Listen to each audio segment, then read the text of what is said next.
Welcome students to another flipped lesson brought to you by me, Mrs. House. Today's lesson is about the tragic hero. At this time, please take out a piece of college ruled paper to take some Cornell notes on this presentation, as you are going to need this information in class.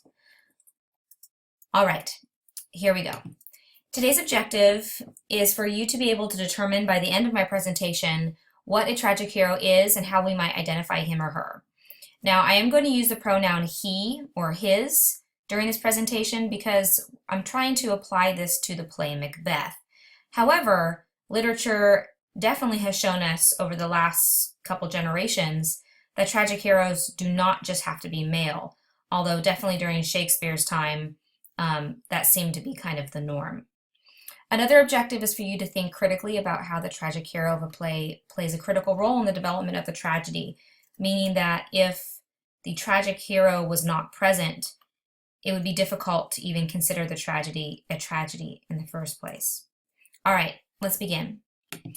As I go through these characteristic traits, and I have 6 here, I want you to be thinking about characters in plays, movies, books, magazines, anything that remind you of this kind of person. So I'm going to give you 6 characteristic traits. I know you might be thinking of one particular character, of course, because we're just finishing up with the play. But I challenge you to be thinking about other characters that you've come across. All right, let's begin. First of all, this character is someone who is admirable. And they're great and admirable in both their abilities and their opportunities, although they don't always use their abilities and opportunities for good. Secondly, it's somebody who's highly regarded in society. And they're so highly placed in society that his actions involve the well-being of all of its members. Thirdly, this person doesn't always fall or die alone. You know, misery, the whole phrase, misery loves company, is something very true to this kind of character. So I'll pause here and I'll ask you to pause as well on your video. Go ahead and write a character's name at this point that reminds you of the description I've given so far. All right, let's continue. Fourth, this person has a capacity for suffering.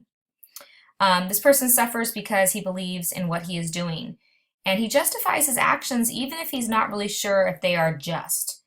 And nextly, as far as suffering is concerned, this person has the strength to endure pain. Basically, they're not a wuss.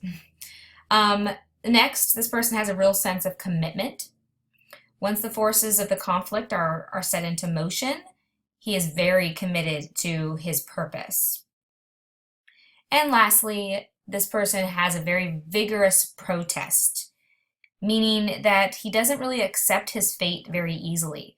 He might cry out against the gods, his own weakness, the world even, and he might even blame other forces that he feels placed him in jeopardy.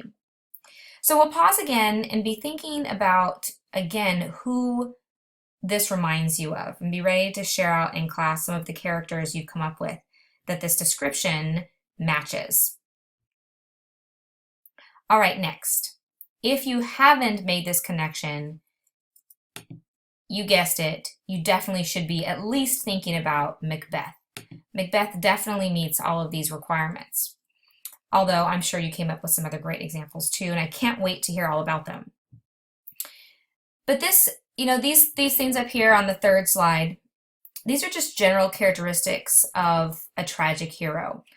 But Aristotle, who we've talked about before, he actually went about and came up with these really specific characteristic traits that all tragic heroes have. And let's read about what he had to say.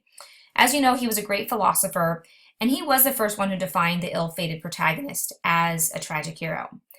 Aristotle suggested that a hero of a tragedy must evoke in the audience a sense of pity or fear. Also, the tragic hero has to be a man whose misfortune is brought about not by vice or depravity, but by some error or fate. And to this day, literature is inundated with the use of this typical type of protagonist that is better known as dun, dun, dun, dun, the tragic hero.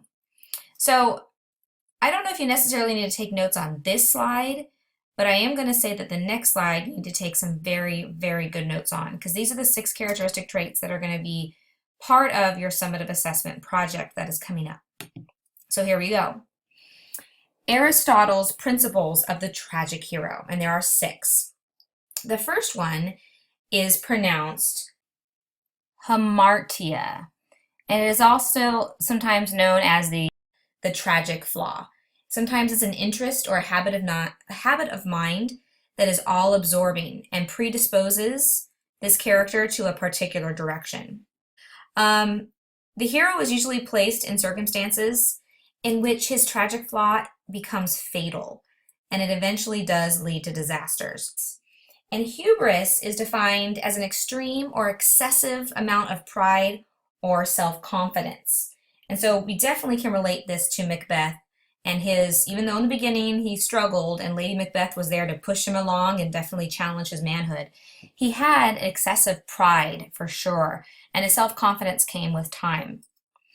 Thirdly, we have the word, and I'm going to make sure I pronounce this correctly, peripetia. Peripetia. And this is the reversal of fortune. So even though in the beginning it might be going really well for Macbeth, obviously at a certain point there was a turning point and his fortune definitely got reversed. So things started not going his way. Fourth, we have the word, and this one's a hard one, so I'm definitely going to look at my resource here, anagnorisis. Anagnorisis. So anagnorisis is, like it says here, when the hero makes a critical discovery. So it's the point in the plot, especially in a tragedy, where the protagonist recognizes his or her or some other character's true identity, or discovers the true nature of somebody, or realizes something about a situation that he maybe didn't understand before. Fifth, we have nemesis. And although a lot of people think nemesis is a person, meaning that this is their enemy, a nemesis actually is something bigger. It can just be that the fate can't be reversed at this point. So a nemesis is a point in the play where a tragic hero can't really be all that successful because the nemesis is the inescapable agent of someone's downfall. This also can be seen as something that a person just can't conquer or achieve. It can be an opponent, a rival, or it can be an actual obstacle or some sort of punishment that stops them from reaching what it is they were trying to reach. Lastly, number 6 is catharsis. Catharsis, as it says here, can be the tone, and usually it's the tone that the audience is left with after the hero's fall. And that tone or that feeling, and we could also maybe even call this the mood, is one of things like pity, fear, or relief. And really catharsis is the releasing of emotions, whether it be negative or positive. So in order for a hero to be a tragic hero, according to Aristotle's principles, the audience needs to be left feeling one of these emotions for this hero's downfall. All right, at this time, go ahead and review your notes, write a quick summary at the bottom, answering whatever questions you were able to come up with on the left-hand side, and I'll see you in class.